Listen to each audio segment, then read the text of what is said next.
ಪ್ರಿಯ ವೀಕ್ಷಕರೇ ನಮಸ್ಕಾರ. ಕೆಪಿ ಅಪ್ಡೇಟ್ಗೆ ಸ್ವಾಗತ. ನಾನು ನಿಮ್ಮ ಪೂಜಾಸ್ತ್ರಿ. ಇನ್ನು ಸಿರುಗುಪ್ಪದಲ್ಲಿ ಕಷ್ಟಪಟ್ಟು ಬೆಳೆದ ರೈತರ ಬೆಳೆ ಕ್ಷಣಾರ್ಧದಲ್ಲಿ ಬೆಂಕಿಗೆ ಆಹುತಿಯಾಗಿ ಭಸ್ಮವಾಗಿ ಮನ ಕುಲುಕುವಂತ ಘಟನೆ ಪಟ್ಟಣದ ಸಮೀಪದ ಕೃಷಿ ಭೂಮಿಯಲ್ಲಿ ಶುಕ್ರವಾರ ಮಧ್ಯಾಹ್ನ ಜರುಗಿದೆ. ಇನ್ನು ತಾಲೂಕಿನ ತೆಕ್ಕಲಕೋಟೆ ಪಟ್ಟಣದ ರೈತ ಕೆ ರಸೂಲ್ ಸಾಬ್ ಅವರಿಗೆ ಸೇರಿದಂತ ಸುಮಾರು 4 ಎಕರೆ ಪ್ರದೇಶದಲ್ಲಿ ಬೆಳೆದು ನಿಂತಿದ್ದಂತಹ ಮೆಕ್ಕೆಜೋಳದ ಬೆಳೆ ಆಕಸ್ಮಿಕವಾಗಿ ಕಾಣಿಸಿಕೊಂಡ ಬೆಂಕಿಗೆ ಸಂಪೂರ್ಣವಾಗಿ ಸುಟ್ಟು ಕರಕಲಾಗಿದೆ.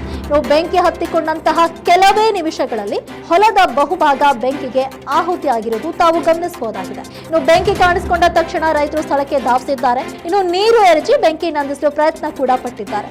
ಆದ್ರೆ ಗಾಳಿ ವೇಗವಾಗಿ ಬೀಸ್ತಿರೋದ್ರಿಂದ ಬೆಂಕಿ ಬೇಗ ಹರಡಿದೆ. ಇನ್ನು ಹೆಚ್ಚಿನ ಬೆಳೆ ಸುಟ್ಟು ಹೋಗಿದೆ ಅನ್ನೋದು ಈ ವಿಡಿಯೋದಲ್ಲಿ ತಾವು ಗಮನಿಸಬಹುದಾಗಿದೆ. ಈ ಅವಘಡದಿಂದ ರೈತನಿಗೆ ಸುಮಾರು ಲಕ್ಷಾಂತರ ರೂಪಾಯಿ ನಷ್ಟ ಸಂಭವಿಸಿದೆ ಎಂದು ತಿಳಿದು ಬಂದಿದೆ. ಈ ವರ್ಷ ಉತ್ತಮ ಬೆಳೆಗೆ ನಿರೀಕ್ಷೆ ಇಟ್ಟುಕೊಂಡಿದ್ದಂತ ರೈತನಿಗೆ ಈ ಘಟನೆ ಭಾರಿ ಆಘಾತ ತಂದಿದೆ. ಇನ್ನು ಮಾಹಿತಿ ತಿಳಿದು ಸ್ಥಳಕ್ಕೆ ಗ್ರಾಮಸ್ಥರು ಭೇಟಿಯನ್ನ ನೀಡಿ ಪರಿಶೀಲನೆಯನ್ನ ನಡೆಸಿದ್ರು. ಇನ್ನು ಬಹಳ ಕಷ್ಟಪಟ್ಟು ಸಾಲ ಮಾಡಿಕೊಂಡಂತ ಬೆಳೆ ಬೆಳೆದಿದ್ದ ಕ್ಷಣಾರ್ಧದಲ್ಲಿ ಎಲ್ಲವೂ ಸುಟ್ಟು ಹೋಗಿದೆ. ಇನ್ನು ಸರ್ಕಾರ ತಕ್ಷಣ ಪರಿಹಾರ ನೀಡಿ ನಮ್ಮಂತಹ ರೈತರಿಗೆ ನೆರವಾಗಬೇಕು ಎಂದು ರೈತ ಕೆ ರಸೂಲ್ ಸಾಬ್ ಅವರು ಮನವಿಯನ್ನ ಮಾಡಿದ್ದಾರೆ.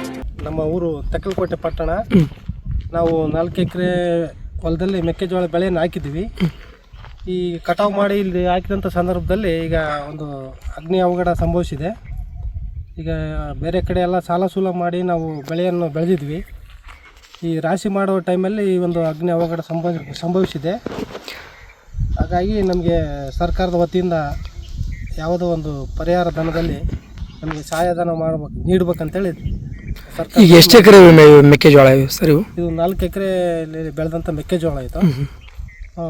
ನಾವು ತುಂಬ ಕಡೆ ಎಲ್ಲ ಸಾಲ ಮಾಡಿ ಬೆಳೆಗೆ ಖರ್ಚು ಮಾಡಿದ್ವಿ. ಎಲ್ಲ ಈ ಒಂದು ಅಗ್ನಿ ಅವಘಡ ಸಂಭವಿಸಿ ಇದು ಒಂದು ಸುಟ್ಟು ಹೋಗಿದೆ. ಈಗ ಅಂದಾಜು ವೆಚ್ಚ ಎಷ್ಟಾಗ್ಬೋದು ಇವತ್ತಿನ ದಿನಮಾನಗಳ ಮಾರ್ಕೆಟ್ ಬೆಲೆ? ಅಂದಾಜು ವೆಚ್ಚ ಇದು ಒಂದು 3 ಲಕ್ಷ ರೂಪಾಯಿ ಬೆಳೆ ಸರ್. ಇದು ಒಂದು 3 ಲಕ್ಷ ರೂಪಾಯಿ ಬೆಳೆ ಸುಟ್ಟು ಹೋಗಿದೆ. ನಾವು ಇದು ಅಗ್ನಿ ಅವಘಡ ಸಂಬಂಧಿಸಿದ ಸಮಯದಲ್ಲಿ ನಾವು ಇರಲಿಲ್ಲ ಇಲ್ಲಿ, ಬೇರೆ ಹೊಲದಲ್ಲಿ ಕೆಲಸ ಮಾಡ್ತಿರ್ಬೇಕಾದ್ರೆ ಆಮೇಲೆ ಗೊತ್ತಾಯ್ತು ನಮಗೆ.